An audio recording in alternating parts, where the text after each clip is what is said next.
Greetings, everyone, and welcome to another episode of Dungeons and Drafting, a literary podcast where four epic authors and an occasional guest join forces to combat evil and talk about all things publishing and the creative process, all while playing Dungeons and Dragons. I'm your DM, Tom Torre. And I'm Brooks Benjamin. I'm Sean Easley. And I'm MK England. Sweet. Are you guys excited for another episode? Are you pumped? Yes. Are you ready to go? I am This very is gonna be excited. great. All I think about all week is just D&D, and now I just want to get back into recording every day. That's fair. I wish I could do it every day. But All I think about is you thinking about D&D. It's really weird.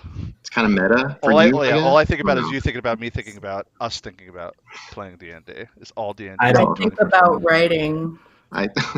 Writing? No, Yeah, that's what I we're think about doing too. writing. Yeah. No writing, just D&D. This is break No, time. You guys I'll still- see myself out. All right, so what's new with everyone? Book or non-book related? Anybody doing anything cool? Anything interesting? Fun? Not fun? Anything? You know, we probably should have thought of this beforehand because there's going to be that really dead, awkward silence where we're just, You're filling it like you're a talking. champ. Just keep going, Trying. Brooks. you know. I planted art. Brussels I sprouts. have arcs. I have ARCs of the Key of Lost Oh, Things. woo! Nice. There are actual pages in here. Oh, Those that's are so real cool. pages. Beautiful. Extreme And close-up then- of the cover. Let's do this. The extreme cover. I'm so excited. And then my editor sent me the jacket, the actual. Oh wow. So I put it on. This isn't the actual book. This is my book one, but I put the cover on it just so I could see what it would look like. Oh man, that's awesome. But look at the shine. I aspire to foil lettering. So cool. That's amazing. It's magical. My dream is So- to have foil lettering on a cover. That's my dream. I don't care about being published. Same. Just give me foil lettering. That's all I want. That's fair. I feel We're going to that. make that happen. That's all I need. You're going to have foil lettering. I'm going to get you a shirt that just has foil. It just says foil lettering I'm in fine. foil lettering. Foil lettering. I don't need a book deal. I don't need a book deal. Need a shirt. You hear that, editor? I need a book deal. Please. Any editors out there, you publishers, I've read Tom's work. It's incredible. It appeals to the 12-year-old Brooks who just craves adventure, action, a little bit of middle grade romance that makes See? me blush, all that good stuff. So Brooks will write a blurb. Brooks will write a blurb. here's the blurb. I got it right now. There you go. See? I love every word except the two at the end, the end, Oh wow. because I wanted more. I really want. He's like, oh my god, what are the two words? Are they like art and something else? Ever after? No. The other two words. Oh, right. Okay. Got it. That was tame for me. Come on. That was actually him. I didn't have to do I didn't have to do a duck noise for that or anything. No. I mean, Can you add one in just in case? Just like for fun. right now I'll do a quack and it'll be there. Okay. Yeah. Great. I'll jump in and say what I was doing because MK laughed at me because I made an 11-page outline for my last book. Just from last week's episode we were filming, I'm like, I need to write an outline. So I wrote 11 to 12 pages of my next book as an outline. Awesome. Wow. I'm very proud And of it you. looks really good, and I'm excited to really dive into it. So it was Yeah. Incredible. Awesome. I have been trucking along with Camp NaNoWriMo. I got my words done for the week. I just crossed 30,000 or 31,000 or something like that, and my overall goal is 60,000. I did not write 30,000 words in the last week. I brought some in. I cheated. It's fine. But I'm writing. Things are happening. Words are happening. And I'm gardening because that's one of my other big Oh. hobbies. I love to grow vegetables. So I got peas sprouting outside. I thought she said governing. governing. I love to govern. She's governing now. All right. I I love support You have a this. small colony out in the yard of farm If I animals can and show you wooden this creatures. without revealing the mess of my office, I have all these plants over on the Oh, window. They're glowing. That's all my. Well, they're under Radioactive. plant light. Yeah, I'm Don't growing eat those radioactive peas. crops. Them peas are bad. Yeah. That's all Them my like are bad tomatoes things. and peppers and stuff Yeah. that are radioactive. I don't know. They're seriously hot peppers. For me, kind of in the same boat, still writing. I am about to hit the 75% mark on this new manuscript, so I'm really excited about it. I've actually never written a manuscript that everything that kind of wanted to hit at certain points is hitting at certain points. Generally, when I write, we talked about this last time, but like ending up having to cut thousands of words. But yeah, generally when I write, I end up having to cut just thousands and thousands of words and redo every little thing that I missed in the first draft. But this one's actually coming together a lot more smoothly, and I did it without an outline. So out there, you writers out there, it's possible to do this without an outline. Maybe. I guess. I'm on Team Sean and MK now. So Yeah. I need to write it out. I am Team Panther my outline's for not life. Last time on Dungeons and Drafting, our bold bardic adventurers have reluctantly agreed to follow the famed scholar Ilaria Faywing on a journey to the Cliffs of Insanity, the rumored location where the die of Dungeons and Dragons had been created. On their journey, they eavesdropped on a conversation with the carriage driver, only to discover that an ancient cult known as the Denizens of Doubt have been bent on controlling bards and their creative powers, and the cult now has his eyes set on the die of Dungeons and Dragons. Before approaching the cliffs, they encounter a lone bard with a broken carriage and one murdered horse. With the help of an outline, they are able to assist the bard in continuing his own journey before making their way toward the cliffs. The Cliffs of Insanity was called that for a reason. Treacherous climbs and hordes of hungry first draft books made it difficult for the bards to reach the top. But upon reaching it, they found a cult member guarding an area of the mountain. The die took control of a piece of armor left behind by the cult, and the members of the bardic party were forced to answer another question regarding first drafts and what they expect to gain out of them. It was ironic that they were just attacked by the dreaded first drafts of bards past, only to answer questions of their own. While victorious and discovering the entrance to the caves leading to the Temple of Creation, Ilaria left the party, leaving the bards to handle the cult on their own. What is in store for our bards now? Stay tuned for this episode of Dungeons and Drafting.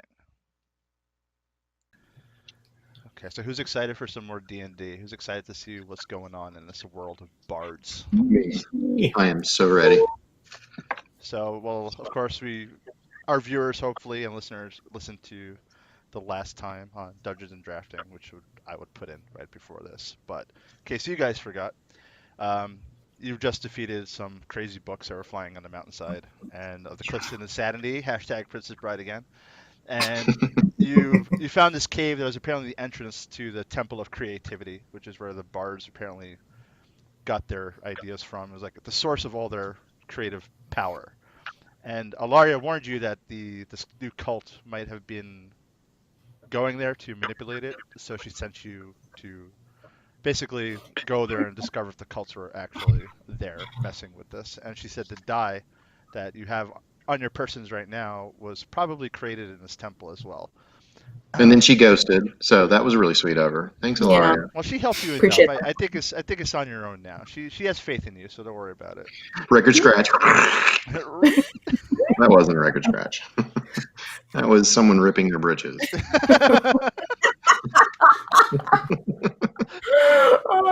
Something about the word britches makes me crack up every time, britches. And instantly I am like 7 again. I associate that word so much with my mom. You need to come to Tennessee, East Tennessee. Britches is what we say. So. It's what my mom says. I'm too big for my britches all the time. Okay, so your characters have just entered this cave and climbed up the first set of stairs, and it leads out to an opening of another plateau on this mountainside of the cliffs. I'm sorry. Another what? There's another plateau on this mountainside. Do we need to address the fact that Tom pronounces plateau, or is that how you're supposed to pronounce it? I always say plateau. Plateau? Plato? I love How it. does everyone say the little Crayola sticks of wax that you can color with? Everyone just one at a time. Crayon. Sean, how do you say those? Crayons? They're crayons. Crayon? I knew somebody in this What? group would pronounce it Shut that up, way. I grew up in Florida. Crayons. Crayons? Crayon? Crayons. They're crayons. Crowns. Like cranberries. They're crayons.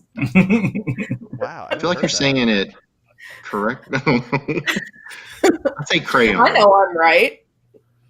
Okay. I love hearing how people pronounce everything. Mm-hmm. Like eating bagels versus bagels. Who the Who heck says says bagels? That's not a Nobody. word. Nobody says that. Britta off of Community. She There says is a bagels. great book called Speaking American that is just giant pictures of the United States with different colors for how people pronounce different things. Awesome. I've seen that. Yeah. Yeah. Mhm. I love it. And in no way am I making fun of any way people pronounce things, because I pronounce everything wrong, I'm sure. It all depends With where a you're little from and where you grew up. Now I want to know how you all pronounce everything. Kitty corner or catty corner? Kitty. Cattywampus. Cattywampus. I love that word. Mhm. I just always make fun of my Massachusetts friends with the park the car Yeah. and Ooh. Boston That's and cool. Chatter and all that stuff. Wow, we're Is that sidetracked. cheddar? we're sidetracked completely. We are. And we're back. And we're back. We're back in D&D world. All right, so Thanks for joining us at Dungeons and Drafting. that's our episode. And pronunciation. Today's topic: how you pronounce things that are not important. All right. So anyway, you guys are at this section of another cave entrance that you see past the cave you originally entered in. From the outside looking in, you do see a pile of what looks like books at the entrance, and you're not sure why there's a seemingly enormous pile of books just lying there. But this looks like the only way to continue your adventure up the mountainside. Okay, first thing I'm saying is no fire. The pile of books, we're not burning anything today. Okay, MK, no fire. Nim. We don't want fire this time, We're not MK. doing a book burning. Fire is Everybody not said my that's fine. problem. Of course we're not doing a book burning. Hey, we had to burn books last time. They were trying to eat your We did face, Sean. And that's your moneymaker, baby. Okay, I was trying to help you out. Oh my god. Oh. No burning. Got it. All right. Charged. Minimal burning. No burning. No So can we promise. see all these books? You can see them. You don't know what they are, but you just see a pile of books. Can I inspect the pool near us? Perhaps someone will pull the sword out of it. If you And want I to, can grasp it. Dibs. Slow motion. if you want to, go ahead and give me an investigation check, then, Brooks. All right. I'm going to go ahead and give you an investigation check. Oh, maybe you'll Soon. see the dice roll on the screen now.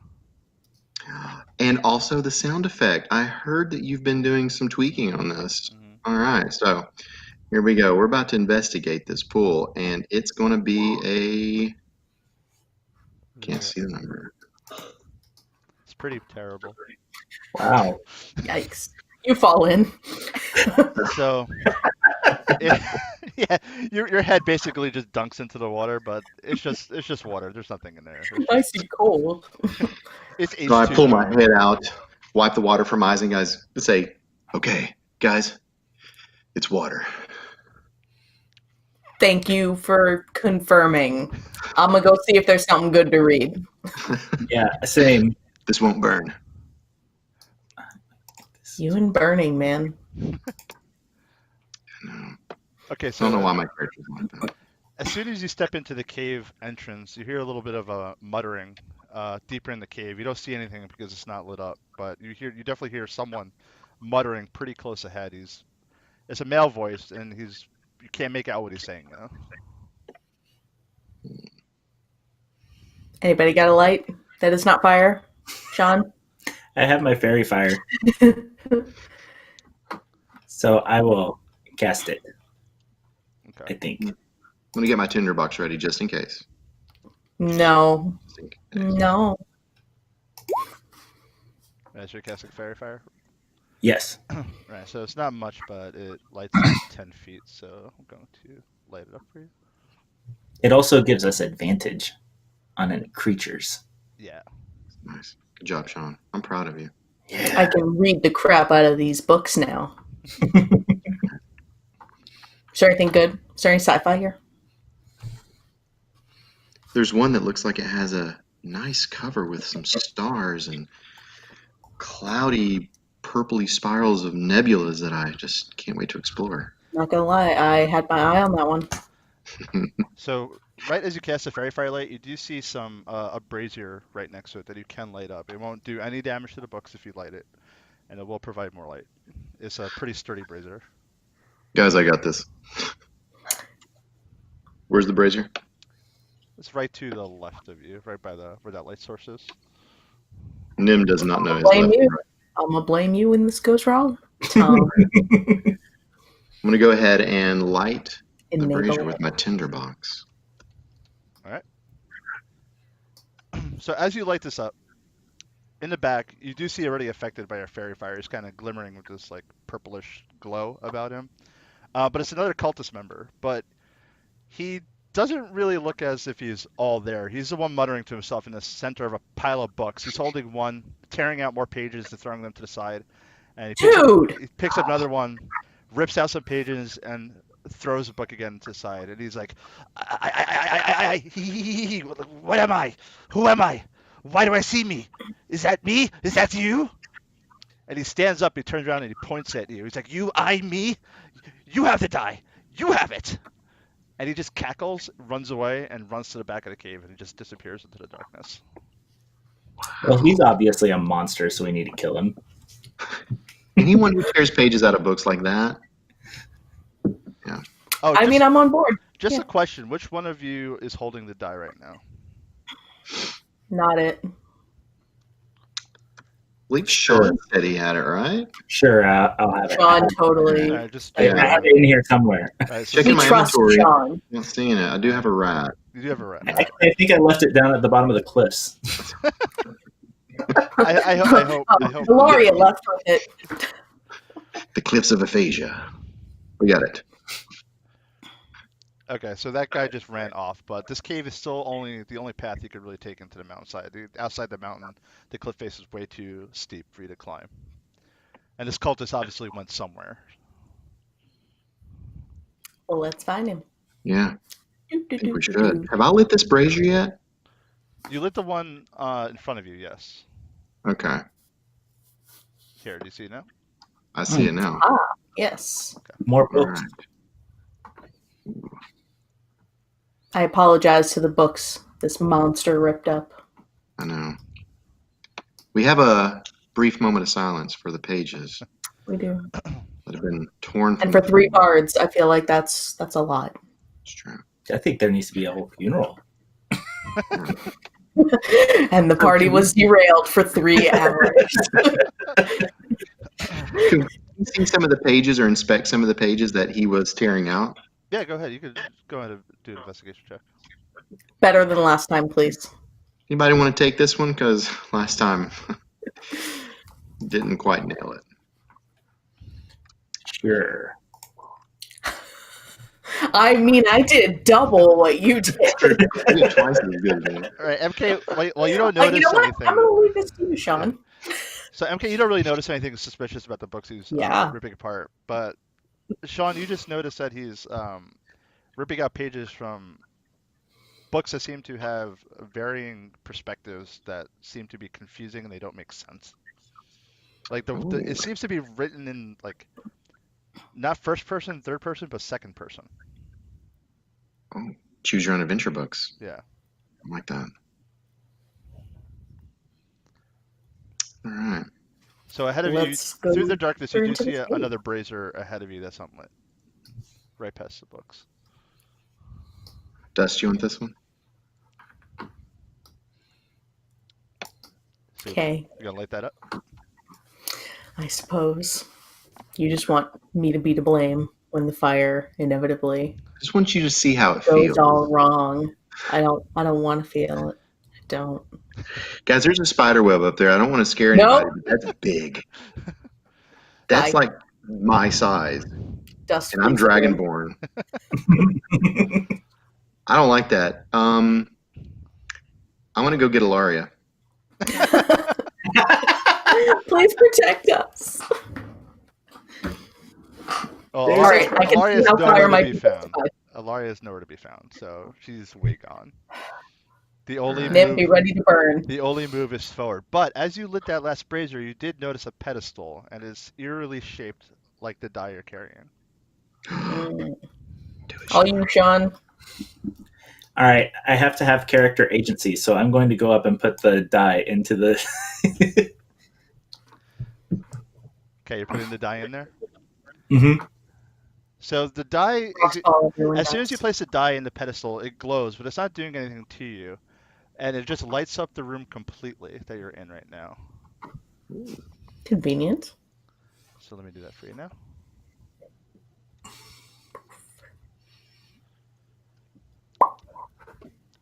So right before you, you see 3 immense-sized mirrors that when you look in, nothing reflects back. And the die on the pedestal is continuing to pulsate with light. Behind you, all of a sudden you hear a commotion coming in from the cave entrance. And all of a sudden your head starts to pound with pain, and each of you just drop to the floor. Now before you can even act, you see another cult member come up from behind you, adorned in robes that show him to be sort of a member of a higher standing. He reaches down and grabs the die off the pedestal, removes it, and places it in his own bag. He kneels down before you, Sean, and he says, "Thank you, and may you each find a swift death by your own hands." So he leaves you on the ground, and you're beginning to hear a voice in your head that's sort of like filtering through this like echo. But these giant mirrors before you really start to glimmer now with a strange light. It seems as if they're like rippling like water. And out of the first one, a leg steps out. And out of the second one, an arm seems to reach out from the mirror. Then an entire body. But as you're looking at them, they're looking eerily familiar. And what you see is you're looking at versions of you, just all in the shape of shadow. And then a voice booms in your head. And it's the voice that you heard before from the die. And it says, "Break free! They are visions of the first and the third. What do you choose? You must choose or you'll be forever torn between the two." And now we start our first tavern talk, which is talking about first and third person perspectives. Tavern talk. Clink. That's good. Nice segue. I like that a lot. Boom. We're in it. Nailed it. Well, I'm real bad at third person. You're bad at it? I'm bad at it. I can't do it. Here, a caveat. I can write third person in fan fiction, but if I try and write it for my original fiction, it does not work. Really? I've tried, Wow. yeah, and I always end up converting my manuscripts back to first person. That's I cool. know. Interesting. That is. I wouldn't call it cool. I would call it obnoxious, maybe. Interesting, for sure, yeah. So when you do first person, you usually do first present or first past, or does that really matter? I usually do first present, and in fact, I also tried to do first past and ended up switching it back to present because there's just like I have a harder time capturing voice when it's not in first present. Okay. So definitely something I hope to improve on one day. You're living I in used the to be moment. one of those people who hated first present, and then I started writing in it. Yep. It's fun. It's a I lot of used to fun to hate write. it. I used to hate reading it, and now I can't write anything else. Very cool. Kind of frustrating. It's interesting. It feels like with first you can get so close into the character that just the narration itself is the character's thoughts. And in third, you can get really close, but there's a layer that's missing in terms of getting down into that person. There's always a little bit of a wall. Mm-hmm. I think it might be a function of what I write also, because my YA stuff especially is really like fast-paced kind of stuff, kind of adrenaline-y stuff. So I think that really close, immediate, view really helps with that. But also the contemporary romance that I'm writing right now is also in first present, so I'm just a giant liar. I don't know. There is no pattern to the universe. You do you. I'm making things up. Yeah. I kind of toy around with everything. I've written a couple of manuscripts in third. The very first manuscript I wrote was in third, and is actually like third omniscient. So it was just like head jumping everywhere. And I was like, after I read it, I was like, this is confusing even me. And I wrote it. So I got to tone that down. But yeah, I've written like first, present, and then the one that I'm writing right now is first, past. And I kind of like the first past just because it has that almost like a Christmas story feel where it's like, he's talking about his childhood, like, oh, I'm remembering this. And, at times he's remembering it a little bit more dramatically than it actually happened. So I think it kind of works a little bit. So yeah, I don't have a preference really. I just really, I just kind of like writing in different styles, I think. I find it hysterical how you compared it to a Christmas story, because when I write a first person pass, I always think of Wonder Years, and I feel like I'm the narrator from the Wonder Years, just talking about the childhood. But yeah, I could even write. I started writing my manuscripts in third because I felt like I wasn't good enough with a voice to capture it correctly in first, but now I can't pull away from first, and I feel as if third, my voice is so much weaker. Because like you said, Sean, I could go right into my character's head and really dig into it with that first person perspective. But with third, I feel like I can't get that anymore. But I don't know. First was so hard to get used to for me. I felt like third, I had more control because I was able to look into everybody. But now I have so much fun just focusing on my one main character all the time. Yeah. There have been several books where I've had trouble choosing right at the start, and I think most of the books I've written, I have written the first chapter in first present and in third past, and just to see how it felt for both. And I always inevitably go back with the first present, but yeah, I guess if you're ever trying to decide, then that might help. Yeah, what gets you to making the decision? Because that's where I'm at. I'm in the manuscript I'm working on right now. I'm completely stuck because I've gone back and forth between first and third, playing around with it. I really like the voice of this third person, or this first person narrator, but the story is almost feeling like it wants to be a small ensemble with a few different points of view, and the first person's not going to work for that, I don't think. And I don't know, like the two books, like if I were to just take all the chapters that I've written in first point of view and all the chapters that I've written in third, and I've done it for every character, they would make completely different books, completely different feels to the book, because it's the first person, there's so much commentary that a person gives when it's directly through their eyes versus the reader making their own decisions, I think, more when it's third person. How do you decide? Yeah, I just want to say that I absolutely hate those critical decision points where you really are like at a crossroads in your book. And I know your face right now, it's killing me. I'm sorry. Sean wanted an answer. It's like my least favorite part of writing is having to commit to a direction and forsake all others, and it's terrifying.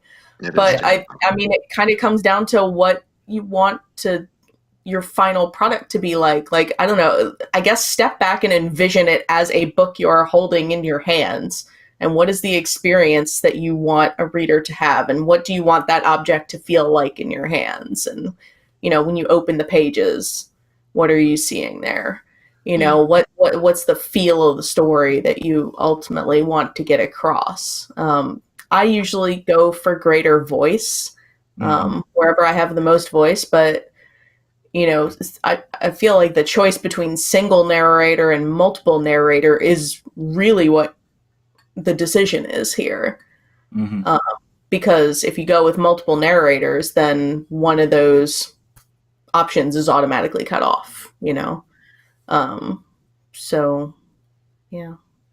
You talking about making that choice and making that commitment, I think that's where I struggle. And this is always like with point of view and with what I want to be core concepts and everything. Critical plot points. Yeah. Making those decisions is so hard. Yeah. Because the moment you do, it's exactly like you said. You cut off this whole branch that you could be exploring, and to me, that's like I want to explore it all. I want to see it all. One of the oh, go ahead, MK. No, you go ahead. I'm talking to I you. was going to say one manuscript that I had written and then decided to. Well, I finished it, but then I was going to go back and rewrite it before it ever did anything with it, go on sub or anything. But one of the things that I decided to make it third person is, I don't really know if this is like accurate because I'm no pro, but I was like, did I want the reader to like feel with this character, like almost experience everything with this character, or feel for this character? And ultimately, since it was a very personal book, I almost wanted that little bit of barrier between the character and the reader, so they're seeing these things happen and they're getting a sense of what that character was going through. But not to say that they're not actually feeling with that character, experiencing things with that character, but I almost wanted them to be a bystander in a sense that they're watching some of these things happen objectively, and kind of like you said, making those decisions for themselves. What this character is doing, is this right or wrong? Is this the right reaction to that? Instead of me saying, guiding the reader the whole way, is like, this is why I'm doing this. This is exactly why I have to do this. So I think third person, one of the reasons I love it is because it does provide a little bit more distance. And if a story is a little heavier, which this one definitely is, it deals with some serious things. I think for younger readers, it does allow them to kind of keep a little bit more distance so they can experience some of those things and read about it, but still feel maybe a little bit safer. I don't know. Like I said, maybe that's totally way off base and kind of, nonsensical, but that was my thought through the whole thing. And so for that manuscript, I was like, it's going to be third person. That's actually, I've never heard somebody talk about creating narrative distance for a purpose like that. And I love that you mentioned that, because that's something I don't know that I ever would have thought of, at least not like in words like that. It's really good to think about. Yeah, I never thought of I'm glad it didn't sound completely idiotic. No, Even a little. I like that. It's a really good point, especially for younger readers. But I think with a fun story, something that's just kind of fun, and the reader's going to love it no matter what. I mean, I think that decision is going to be really tough, first or third, because I don't know. I'm in the same boat with you on that one. I don't know what it should be.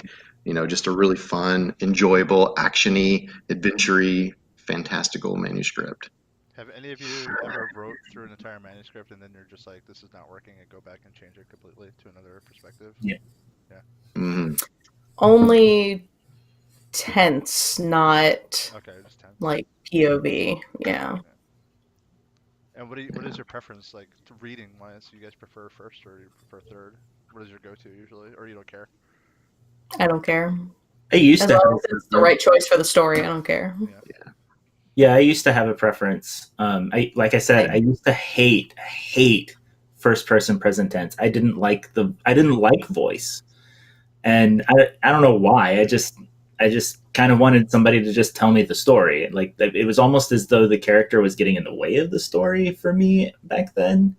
But that's changed a lot since then, and now it's just like everything's got its value for different things, like y'all are saying. If anybody how this is going to probably tie back into when we have our episode about voice. Hint, listeners, coming soon, but I feel like perspective is definitely going to tie into how we pull our voices out of our novels, because depending on first and third, you get totally different voices for a character. That's true. Yeah. And I think that's what it boils down for me. Like, as long as I'm reading something where the character is enjoyable and they have a very clear goal in mind, and I can relate to like wanting something and not being able to get it. So as long as the character is really interesting, I'm all for it. First, third, second, no matter what. All right, I like it. Ready to kill some stuff? Let's kill some. All right. Or be killed. Clink. Bling, bling. Did I do that right? Sean, you did it right. Yay. Yes, exactly. And now that we are back to D&D world, why does everyone roll for initiative, please? Ah.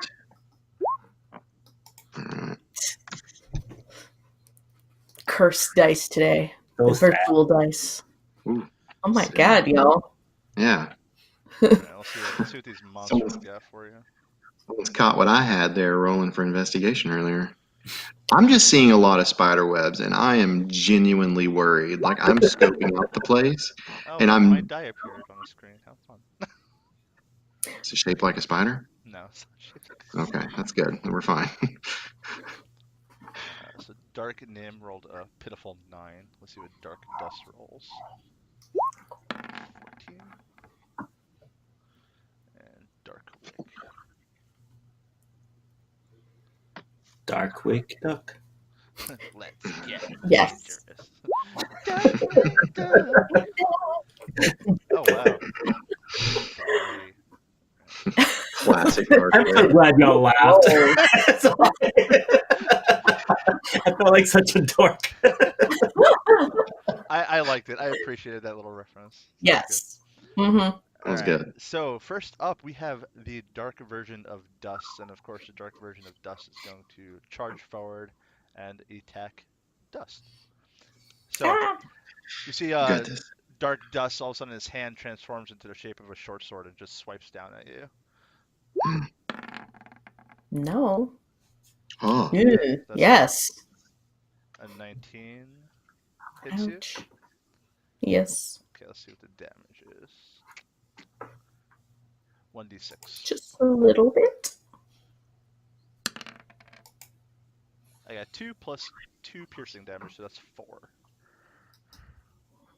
my word. My word. And now Shadow people. is up to I hope that Nim. math was correct. All right. Let's see. Nim is going to. We're going to pull out that crossbow because I don't want to get near these short swords. Of course, they all don't have short swords. Right now, they're just shadows, correct? Like they don't really have much of a form other than. They don't have. They have their fists right now, but they could transform their fists into pretty much any weapon they please. Okay. But I don't think they'll be using anything extravagant. Don't worry. All right. So I'm going to look at my shadow, whichever it is, and I'm going to draw my bow, and I'm going to say, "You can transform your fist into a pair of lips and kiss my butt." And I'm going to. Wow. Can you ducky him, please? I'm gonna duck quack him. That was beyond bad. And I'm firing my crossbow. Boom! No. And who are you aiming for? Which one? Dark Nim. Dark Nim. Okay, so that is Dark a Nim. nice little hit there, and he basically takes the bolt and reels backward, back into the mirror, and kind of fumbles against it, but he's still standing. Okay. The quip helped. It's very intimidating. Okay, next up is Dust. I guess I'm gonna stabbity at the shadowy thing in front of me. I'm gonna. Oops! I think I just ignore that one. That was a misclick. No problem. I'm gonna swipe with my scimitar first. Boom! Wow, nice hit. Ooh, Eat it, Dust. All right, Wow. so that first swipe basically cuts right through the shadow, and it seems to basically half the shadow basically dissipates into the air. Great. I'm going for the other half of it. Oh my Another hit. gosh, That yes. is- I'm just like. That is some pretty hefty damage. That shadow is not looking very good. It's basically only partially formed right now. Ooh. So now we have Dark Nim coming up, and Dark Nim's going to, of course, charge regular Nim because they're focused on basically course. their alter egos. So Dark Nim is going to go ahead and Ready for a dodge? Mm-hmm. do another short sword attack. And it's Wow, it's a crit. not a dodge. Okay. Wow. That's going to hurt. So The that's fact that the number popped up green is insulting. So that's 2d6. So let's roll that. So that's 6 plus 2 piercing damage, so that is 8 damage to you. Ow. That is mean. And now we're up to Wick. I am going to turn and ready my short bow, draw back, and fire at Dark Dust. Okay. Oh, thanks for the help, friend. Finish it off. Wow, that pierces right Don't through it, enjoy shooting at and me that too shadow much. just explodes in the air, and vanishes.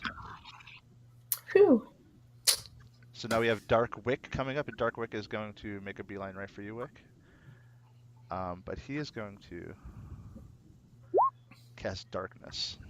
Oh Start no. concentrating. Oh no. Crud. What this creature's doing is basically spreading out a shadow around you, and is basically leaving you all at a disadvantage right now. It's concentrating though, so if you do manage to hit it, it will break its concentration. But right now the shadow is spreading all around you guys right now. And now it's up to Nim. So this, like I said, the shadow right here is just pulsing with shadowy darkness. Okay. I'm halfway wondering what's going to happen, like if we lit the braziers, like if these shadows would dissipate, because obviously they're shadows, but I don't think it's going to be that easy. So I'm going to go ahead and crossbow Mr. Shadow of Darkness and pretend I say something really clever too. See, I didn't say it and it didn't work, so I should have said it. Well, you have to roll again anyway, but it's probably not going to hit anyway because you're at disadvantage, so just roll twice. Okay.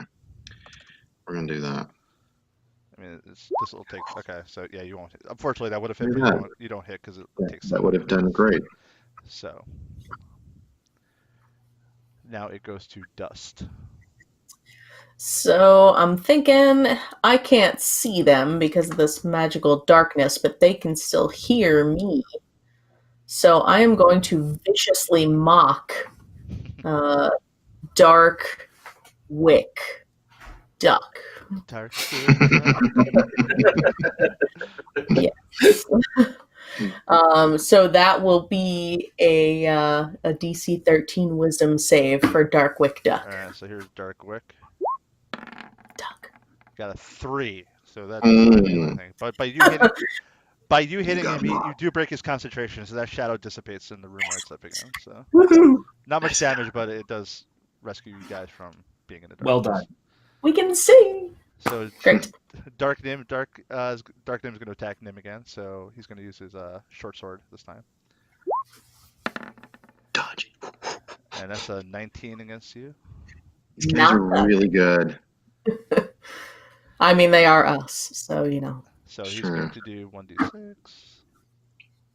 Maybe I should be using my short sword, y'all. He only basically clips your side. He doesn't do much damage to you. Just 1. Okay. Now we're to Wick. Well, I am going to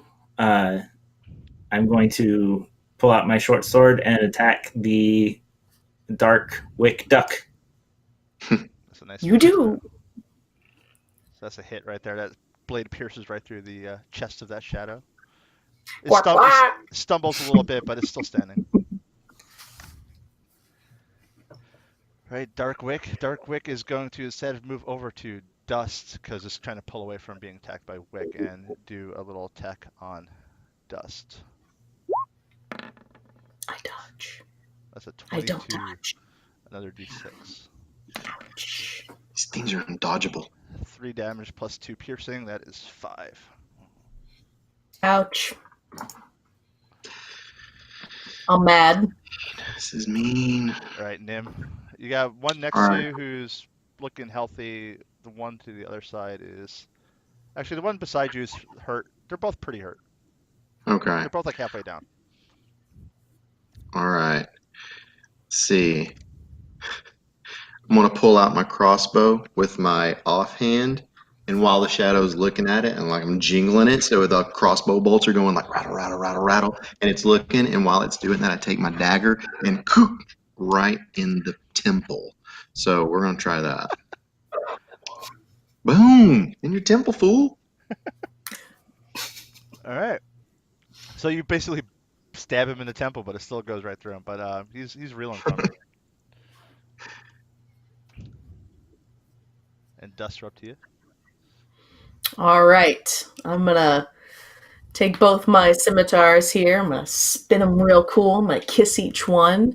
And then I'm going to stab with both of them at the same time and take out this fool. Or probably not. The second one hits. So which one? You're attacking Darkwick? Darkwick Duck? Right, yes. Right in front of me. This All right, duck so got to die. that second attack does hit him, and he's looking pretty terrible right now. He's on his last leg. Darkname is up again, and what Darkname is going to do, Darkname is going to charge at Wick this time.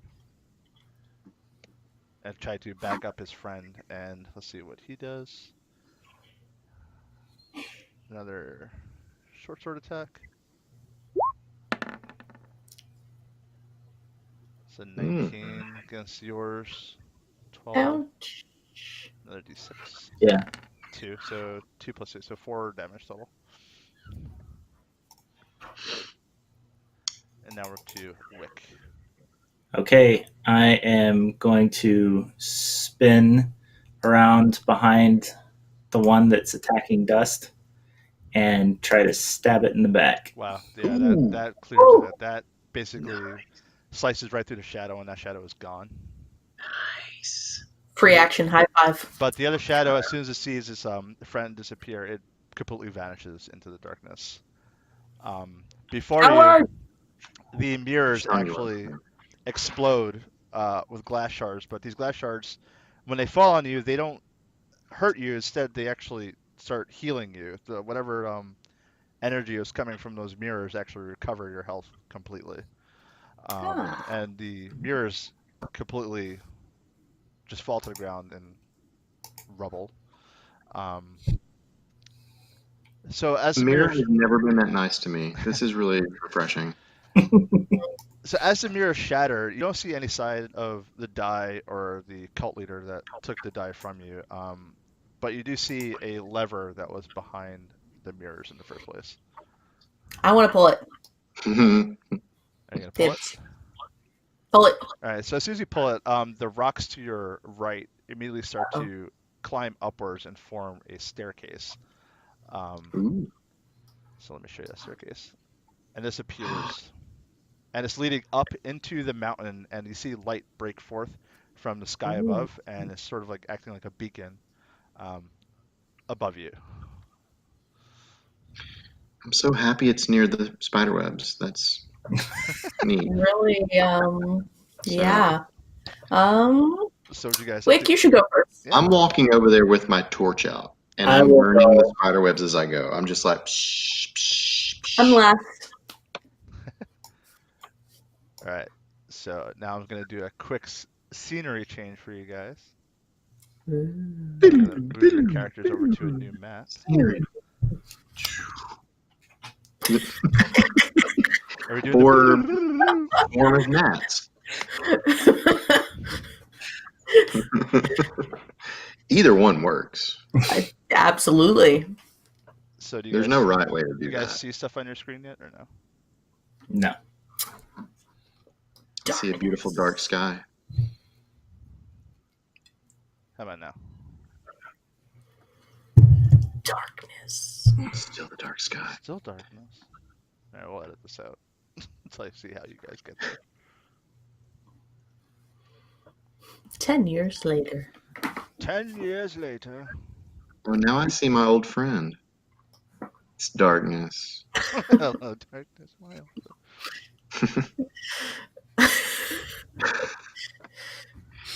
You thought Dark Wick Duck was bad. That was That was amazing. Okay.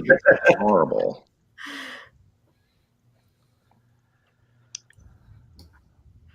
How about now? You guys see anything? No. Oh, wait. No, I don't. No? You know what was better than Darkwing Duck?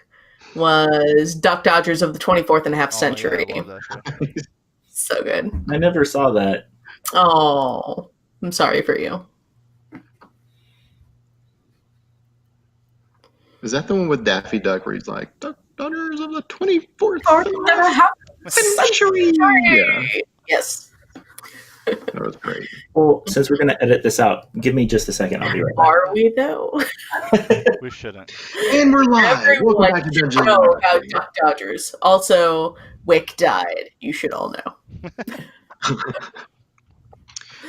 Wick got dusted. Oh. That's absolutely going to be my catchphrase That was now. fun, actually. Dusted. Yes. Get dusted. Have I not seen I it? gotta come up with something. No. No. Even if you It's scroll probably down, because Sean left. We needed the energy from all three of our characters Mm, to complete the arc. it's his fault. Illuminati confirmed.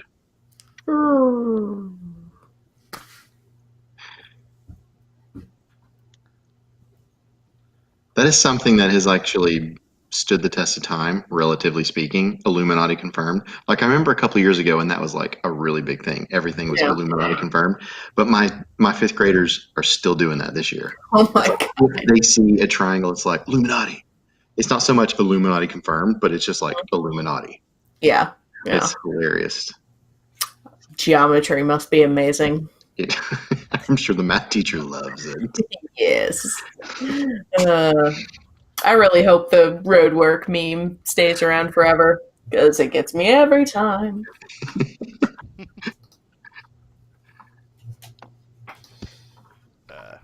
Still can't see it? Nothing. No. What the hell? Try something. Push that button right there.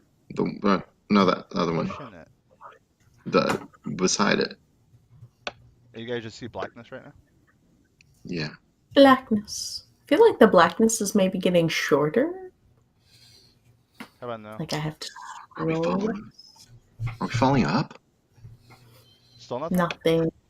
What? Nope. I hope you guys don't have to like relog just as for me to change a map. That'd be stupid. What if we all closed our eyes and believed it was there? That'd be awesome. I believe in new maps. I believe in new maps. Oh my god, I see it. I'm gonna find my happiest memory and little fairy dust. Jinx me, Brooks. I thought you actually saw it.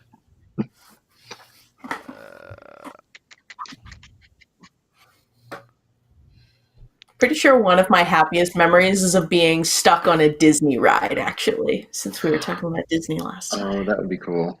We were stuck on Test Track, I think, at a part where you're just like surrounded. Oh, stuff! There. See? Happy memories. It works. Wait, what do you see? Did it. Do you see everything? I see a Field forest. with orbs. Yay, Some it glowy works. orbs. I fixed it. I honestly didn't do anything. I was just clicking on stuff in the settings, but I didn't touch anything. So That's awesome. That works. Okay. It needed the happy memory. Mm-hmm. Who was thinking of a happy memory? MK? Me MK's happy memory makes things work. being stuck on Test Track with my friends, and surrounded by flying purple squares. My friends sitting there going, "Purple squares, purple squares, purple squares," for like 10 minutes straight. I don't know why it was funny, but it really was. Actually, it is really funny. Good times. There's no need to question it. It was awesome. It was. Hi, Mike. Miss you, buddy. Just resetting your tokens right now so they actually have health on it. I like that, yes. Otherwise, you're all at 0 again, and I don't want that. No. We have died and ascended. Like Daniel Jackson in Stargate. Okay.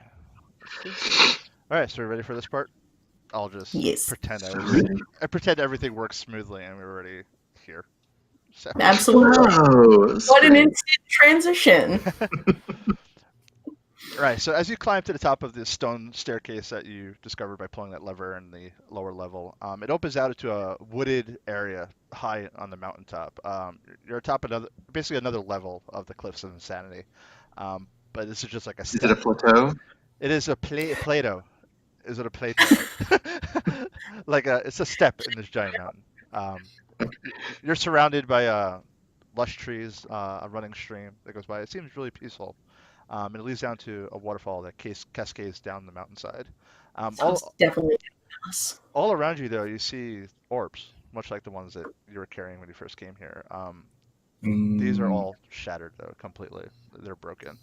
They're broken. They're black. There's no light in them at all. I'm gonna try something. I don't know if it'll work, but are the shattered orbs? Do they seem to have? Are they just shattered and still intact, or are there any openings or anything in some of the orbs? I mean, yeah, they're basically like cracked in half. So Okay. Anybody got any glue? I'm gonna see if I can take some of the viscous goo that I gathered from last. I put wad of viscous there. you goo. and your goo. You want to try to scoop up this goo? Well, I've already got it. I've got it in my pack. I'm going to see if I can apply it. It was the remains of the soul of. We killed something, and it was its soul, and it was gooey. Well, last time you killed the automaton thing. I don't even know how to say that word. Automaton. That's it. Automaton. Yes, it was the dye in the armor. Automaton. Tomatoton. I want to take the soul of the tomatoton, and I'm going to smear it all over this cracked orb, because you told me this was essence of soul, and I want to see what happens. I'm really excited. I get down there and I'm looking at it after I smear it, and I'm naming it if it comes to life. This is going to be my pet. I want you to do a. Your rat is jealous. I want you to do an intelligence check right now. Like in real life or my character? I want you to roll for both right now. It's wonderful because my character has a -1 intelligence, so I feel like this is actually pretty fitting. Oh my god! Okay. So you basically you paint this goo all over the orb. You lick it. You just lick it all. You hold it up and you turn around to your friends and you're like, "Hey, look what I did!" But nothing happens. It just stays that way, and your friends look at you. Beautiful. We'll hang it on the refrigerator when we get home. Thanks, Dust. Is it small enough for me to put in my pack? Can I keep mine? You can put it in your pack. Okay. Hoarder, Steve. Covered shattered orb. But as soon as you place it in your pack, something starts changing around you. The trees that you saw that were once lush all of a sudden transform into something more barren, as if all the leaves just disappeared. You started getting images that flash before your eyes of bards walking along the same path, but they're not there. They're more like images of the past that are walking by you. The trees that you once thought were lush now are actually the barren trees. Those are the trees that are actually there in the present. And these orbs are actually holding the spirits of these bards that are just walking back and forth as if they're trapped in time. You hear something running through the brush ahead of you, and as it turns out, the Denizens of Doubt are already there waiting for you. So they appear in the trees above. So let me get them out here for you. While they're approaching, I apologize profusely to the spirits of the bards that I coated in a nice molassy goo. So, and licked. My bad. One of the denizens looks out to you and says, "You will never get the die back. Like, come, Akabad." And you hear something bursting through the trees behind you, and above you appears a ginormous spider. No! Are you serious? Yep. That's horrible. Spider. I take off my shoe and throw it. I throw my orb at it. But Brooks, you picked up that one orb. I did. And the spiders hate orbs. The bard spirit that you took the orb from looks at you. And it begins to talk to you. Okay. And it says, "Past and present, forever battling. We are trapped. Help us and we shall aid you." And the bard wants you to talk about the past and the present. Tense in this case. it's gonna make a spider go away, man, It I'll might say make the whatever you spider go want. away. It might make the spider go away. I put my arm around this bard and say, I will talk to you, bard, over there. And I lead the bard Mhm. edge of the mountain, the edge of the plateau. And I say, let's talk over here, my friend. And then he pushes him Oh, off the Pastor cliff. The Preston. end. We all die. And I casually position the shadow bard in between me and the spider. So what was your question? You were asking about past and present. Yeah, so I I think will the tell bard, you about yeah, past and present. bard basically wants to know what is your preference. We actually touched about this a little bit earlier in our tavern talk, but what is your go-to usually when you guys start writing, and what does you find? What do you find difficult? What do you find easier to write? I'll say for me, the last couple of manuscripts and the one I'm writing right now is is past tense. And what's weird is like the one that I wrote before these last two is in first person present as well, and it was so hard to actually switch to past tense because I just wanted it to be in past tense only because I wanted to switch it up and I didn't want to write another first person present. And now I'm thinking of the next story I'm going to write because this one's almost finished, and or first draft's almost finished. There's a lot of work to do, but and I'm thinking like, oh yeah, that one would be really good in like a present tense. And I'm thinking I'm going to have to retrain myself not to put everything in the past. So I really don't have a preference. I just try it out, and if it feels like it fits, if it feels right, I'll run with it. But that doesn't mean it sticks all the time. I change it quite often, which I've done. So, what about you guys? Yeah, I go back and forth. I enjoy it. I enjoy both for different reasons. I just find myself doing different things when it's present versus when it's past. Like when it's past tense, I find myself offering um, just some interesting perspectives that I'd never be able to get to with a present tense because the person who's experiencing it, they wouldn't think about those things. There's no distance between what happened and the person who's speaking, and so there's no opportunity to actually process it for the reader in a certain direction, Yeah, or offer interesting details or connections and things like that. But then with present, it can be so, it just feels so immediate and so like you're just right there with them and experiencing it with them, and you get that really really close, that gut reaction thought. that's true.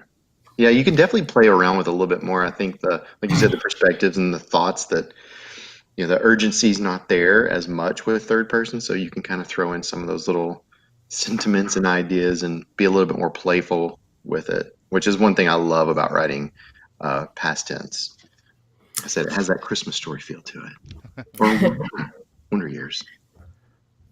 I still haven't figured out how to write in past tense very well. I am just like perpetually stuck in first person present tense forever and ever for the rest of my life, and I'll never write anything else. Hopefully one day I will write something else. But yeah, all of my attempts to write in past tense have inevitably ended up getting changed to present.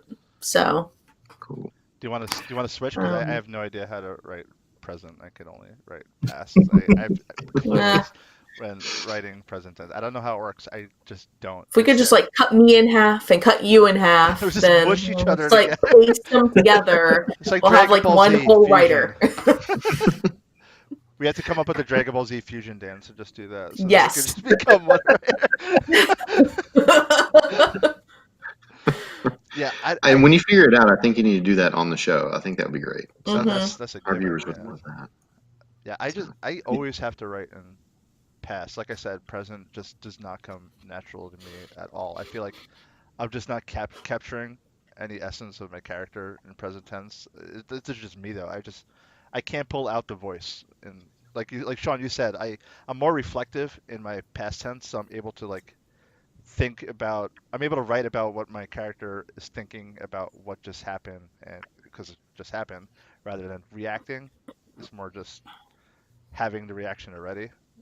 and they already know what they're talking about, but I can't do that as a present tense. I don't know why. I tried it, and it sounded like I was back in like elementary school trying to learn how to write again. It was just really, really bad. Like I lost I feel like that all skill. every time. my past. Feel like I get. Go ahead. Oh no, go ahead. I think I feel like I get pulled out of past tense too easily when I'm writing. And even when I'm reading other people's writing, there will be just like little things here and there that'll break that illusion for me. Like, this is just one of my obnoxious pet peeves, but the word this in present or in past tense, I'm like, that is a present tensey word. And it just like jars me right out of like, who is saying this? This is in the past tense. So what are you referring to? The object is not in front of you because this is the past. Ah! MK's head explodes. Yeah. Yes, that is what writing in past tense is like for me. I find it way too hard to like maintain whatever illusion is there.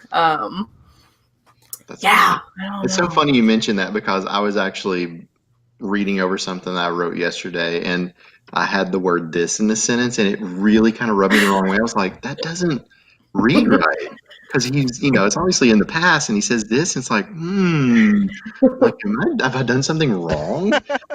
It feels bad. So Thank you for listening to my personal vendetta against the word "this" in past tense. This has been MK TED Talk. Thank you for joining us. I'm legit writing notes right now. Next episode, like future episodes, what words you should not use and what words we hate to use in the script, because that's perfect. It's a great topic for conversation. The danger of this. What words will make MK knock on your door at midnight with 2 swords? Heard you like the word "this"? You hear a tapping on your window. MK's just out there like, do not use that word. That's what you need to get saw that. tattooed on your knuckles. saw that. This and that. Like, This? No. There. That's what I'm gonna do. Don't this. Yeah. This and nope. There we go. Yes. MK, I agree with you about getting About pulled this? out of I the know. story. About this. about getting pulled into the story unless the third person narrate or the third person or the past tense is part of the illusion. Like, I love a story with an unreliable narrator. Like, and I feel like the best way to accomplish that is for it to be past tense, because it's somebody who is telling you the story of something that happened, and there's a filter there that you know is there. And if you're in that filter and you're trying to pick that filter apart and figure out what they're trying to say, oh, it's one of my favorite feelings. That's cool. Never even thought about it that way, but that makes sense. I like that.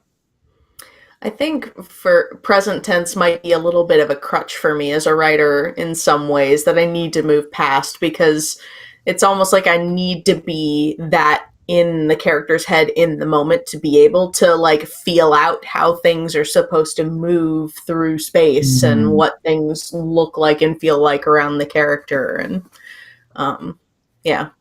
not that writing in present tense is bad or anything, but I think maybe I over rely on it. When you all first started writing, did you find yourself like drawn to a certain tense, or did that develop over time? Oh, I definitely tried to start with third past because it's sort of the default storytelling voice, but it didn't work out so well. Yeah, my big problem was like the trying to get in every single person's head, because I was like, I'm going to do for a middle grade what Stephen King has done for, adult horror. I'm going to jump into the gopher's head. And then the scorpion out in the field, I'm going to get that scorpion's perspective. And I was like, and then I read, and I thought, I was like, this is really good. And then I read back through it after I finished the first draft. I was like, this is embarrassingly bad. I mean, it's like, whoa. I do not need to try that again, ever. So. Yeah. I never want to be in the head of a scorpion. I'm just putting that out there. Well, you never will with that manuscript, don't worry. That's a good old nope. It's a note to this. Yes. Oh no, don't say that word. It's the trigger word. The laptop and throw it in. Flip the table. MK gets a +5 to strength for the rest of the campaign. Yes. We know MK trigger. I've become a berserker now. I'm a berserker Yes. bard. Love it. Multi-classing, absolutely. As soon as we level up. Which is soon. I think after the next campaign, level up. Mm. Anything else on past, present, or would you want to kill a spider? Yeah, I just look at that bard and I say, one thing to remember, Mr. Shadow Bard, dead husk of a human. Don't use the word husk, man. It's offensive. Yeah, that bard walks away. Because you called him a husk. The bard's like, where's my goo? You have a soul. I got it. I throw it toward the spider and say, it's over Come here. back. It's over near the puppy. Please kill the spider for us. All right, everyone roll for initiative again. No. We could go back down the stairwell. I'm just... Roll for runaway order. Yes. All right, let's see. Big money. Oh, okay. Or not. Oh, okay. So that's good.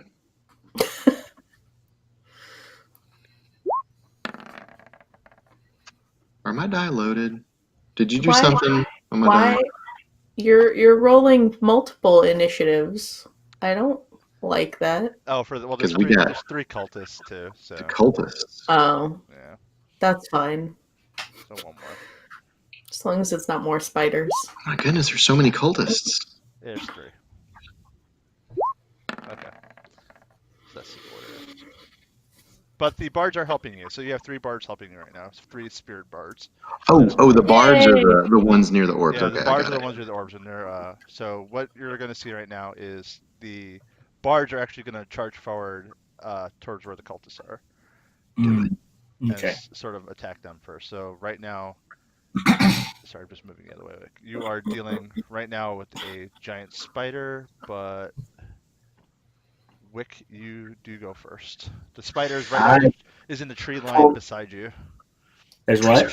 The spider's in the tree line beside you. It's not in range yet. So I mean, Oh, you it's not. you can shoot it with bows, but you can't. melee Okay, it, but- okay, yeah. I pull out my short bow, pull back, release, and Boom. That's a hit. That's a good hit. That is a good hit. So the bolt actually pierces right through one of his right into his thorax, and it starts spewing this green liquid out from it. I'm gonna get that later. like that. But now it starts chittering, and this swarm of baby spiders just start spewing out from his back. And it starts No! scrolling on the What floor. Oh no! And no. basically, you have around 50 to 100 little tiny baby spiders. Nope. crawling No, out. no. But they It's horrifying. They flee into the woods behind the spider, so they're Okay. not going. So do I. The other way. Nim is just gone. So- That's the end. Dust, you're up. Sorry, the spider moved towards me. I didn't like Yeah. it. Cool. I'm gonna thunder wave and get it away from me again. No. Sorry, I had to do it. It's just funny. Did you know? Did you? Nope to the thunder wave. Nope. Just a side note to our listeners, Thunder- I just increased the spider size by like 50%. It just comes Yeah. straight. Because he's a jerk. And you decrease the size of my bladder by 100 because of just peeling. So let me make a Constitution save. Yes. He fails miserably, so that Excellent. Good. spider Yes. gets 8 plus 5 is Bolted back. 13 thunderous damage. Mhm. 13. Wow, that's a lot of damage. Whew. What's the opposite of scorpions? Get over here. Go away. I just know the toasty from like NBA Jam Yes. or something. Yes. How much damage is that? You said 13. 13. Because I cast it as a second level spell. Because I am not ducking around right now. That hurts. Okay, so that spider, you basically charred its entire body, and it's like basically crumbling to its legs right now. It's like on its That's how I like my spiders. right on the tip of its legs, and it's struggling to get up right now. But now I we feel have bad. I feel a little bad. we have the cultists going, but the cultists are preoccupied right now with these bards, so they're not really paying any attention to you. So you're lucky with that point. Name is your turn. It is. And I really want to throw my torch at the spider. Oh, quit! Stop that. All right. All right. And here. now that it's that close. All right, this is just gonna be me until Really it's my tiny turn spider again. now. It's a really tiny spider. There you go. No, it's not. It's big. All right, it's back to normal size. All right. Don't think- So I feel like that spider, it looks pretty flammable. I'm gonna throw my You're lit in- torch at it. Okay, just Your let you know, moment has come. You are in a forest with decayed trees. So And a big old spider okay. that will burn. Scorched earth policy. Okay. Yeah, that's my policy. You're right. When it comes to spiders, I scorch their earth. Y'all, okay, for listeners, I don't kill spiders ever. I love spiders. They just scare me to death. Like, I'm getting a little sweaty looking at this animated spider. This Yes, obviously animated spider. I'm getting clammy. Mm. I don't kill spiders, but I will kill a cartoon one. I had a bad spider experience this morning. Did you just spit something? Is it spitting? What? Is it bleeding? It's spitting at you right now, so yes. I bet that goo's flammable. That's rude. All right. I'm going to rush forward, and I'm throwing my torch. Middle grade fart joke.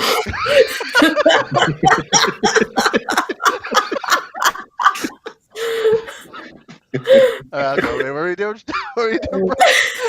Our poor listeners. I really want to run behind it and light my tinderbox right as it explodes out to see if it just like. Do it. Do it, try. Okay. All right. We're going to do it. All right. So I blow your hand muster up all my courage and I say, this is for the future of this land. And I run behind it while it's distracted because I noticed that Dust and Wick were doing a dance of distraction. So I run behind this giant spider, and while it's vapor pooting, I take my tinderbox and light a match and wait for it to. I'm going to step back a little bit and wait for it to party, and boom, right there, I light it. So I you light it. All right, so Yeah. the spider lets out a little toot, and I wasn't little. a It's big pretty big. lets out a big toot, and it's gonna take some fire damage to his butt, and take some. Wow, you charred its butt for 5 damage, so that happened. It's worth it. That the spider is now running around in circles as his butt's on fire. Just so. This just turned into my favorite campaign ever. So the cultists are making pretty short work of these spiritual bards. One of them is down, so one cultist is moving forward to try to attack you, Wick. So here we go. It's going to try to hit you with the club, Wick.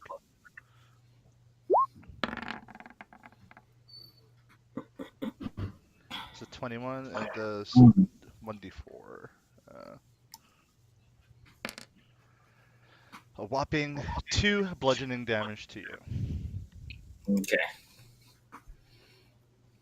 And now we're up to the giant spider. And what is this giant spider going to do to you guys? Nothing. It has had a change of heart. Yeah. So It's going to go after its babies. It's going to go sit in that stream, cool its tail off. Name is turning around Wise towards you choice. because you just burned its butt. And so it turns around. But I'm hiding in a bush. It can't see me, right? Because I am Dragonborn. I'm green, and I blend in. You can't see me. It sees you, and it is going to shoot a web out from its mouth. At least it's not its butt. So I need you to do a DC strength check for me. We're going to do DC that. 12. All right, so you are currently trapped in the spider's web, I am. You been wet. and the spider is on top of you right now. Does it seem nice? No, it seems kind of angry. So, another bard is taken down, and the next cultist moves forward, and this will go to attack you, Nim, as you're being distracted by this spider because you're Gosh, stuck. That in is the a brave cultist. that is. Nim's over there getting his face. Dodge. web. Mm. So yeah. Well, no. No, you I'm it's 12. Hit. Yeah, it's hit. It's only gonna do a D2 anyway. So. Especially if you're webbed. I dodge. I'm gonna dodge. So it bashes you over the head as you're trapped in the web. It hits you for 4 damage. Cheap shot, cultist. And now it's Mhm. up to Wick. That spider's still Okay. looking pretty bad. It is bleeding profusely. Okay, well, I am going to channel all of the fear that I am feeling into a level 2 cast of Dissonant Whispers. That is, because it's at second level, 4d6 psychic damage. This party is not messing around. Wow. No, it's not. Yeah. Well, so we do this to the spider? Yes. Okay. Wow. Okay. That spider basically crumbles. It flips over onto his back like those dead spiders do, and its legs start twitching, and it just falls over. That's worse. It's on top of me. The web does fall apart though as the spider dies, so you're able to break free. Okay. So you could crawl away from that body of the spider. All right. So seeing this though, the last cultist you see in the distance, he runs away, so you only have one more cultist to deal with. Because the other one that attacked you, Nim, runs away too, leaving you with one. Who's looking around like, where'd my friends go? But they're all gone. That's right. You better run. And now we're up to Dust. I look him dead in the eye. And I say, if you want to join your friends, now's your chance. Does he run away? Why don't you do a charisma check? Why don't you see if you Ooh, can- I'm good at that. Not today, though. I'm going to do a charisma I'm check. just feeling okay. You are above mediocre. No, at but that. okay, well, he's convinced, though. He is absolutely convinced. And he basically turns his tail and runs away. You better run. Bye. So as the last cultist falls, the mist that was in this forest that was mixture of the past and the present seems to fade away, and the world seems pretty stable for now. And as the mist clears, you see beyond the trees another stone staircase that is leading up to another precipice on this cliff. But this one is housing a temple, and this has to be the Temple of Creation that Ilaria was talking about. And it's the only place that this cult leader that took the die earlier could have gone. And you actually feel and hear the die's voice inside your head calling you, saying that it's there. And we'll wait for next time on Dungeons and Drafting to find out the fate of you and the die. Nice. Well, I'm scooping up some spider web. No more scooping up. Yep, I'm adding spider web to my inventory. Added. There you go. Oh. Spiderweb. Old spider web. Well, everyone, thank you very much for watching or listening to another episode of Dungeons and Drafting. I am your DM, Tom. And I am Brooks. I'm Sean. I'm MK. See you next time, everyone. Bye. Bye.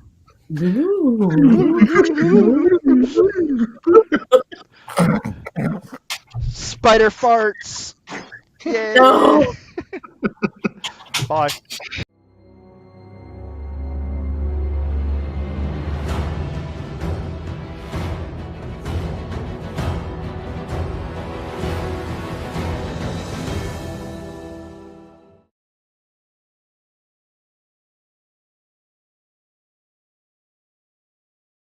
Weird to We think can always- that.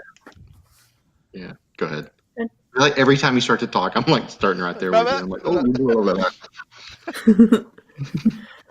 Well, What are you saying, MK? I forget. I don't remember. I'm tired. It's one of my spells.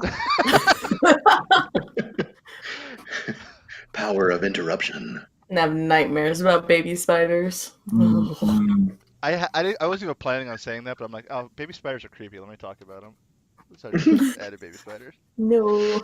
One time I was in a really nasty bathroom in North Carolina, and I was sitting down, and there was a spider that came crawling toward me, and I stomped on it, and it had an egg sac that burst open, and here I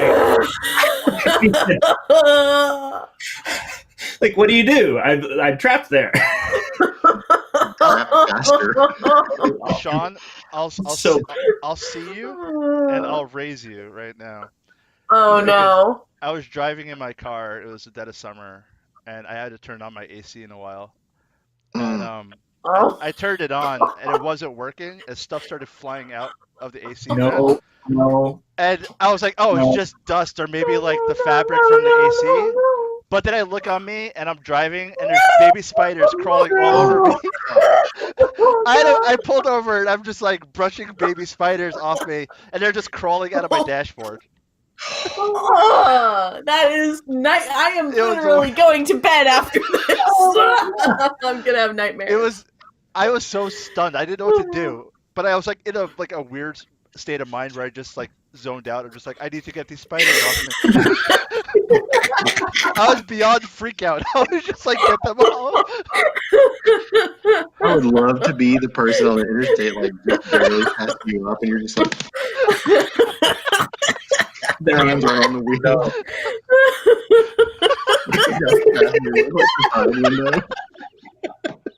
Person just got.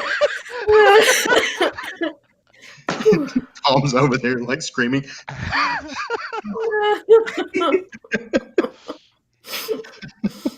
I feel like you have to splice that in. It's gonna be at the end credits. The whole spider story.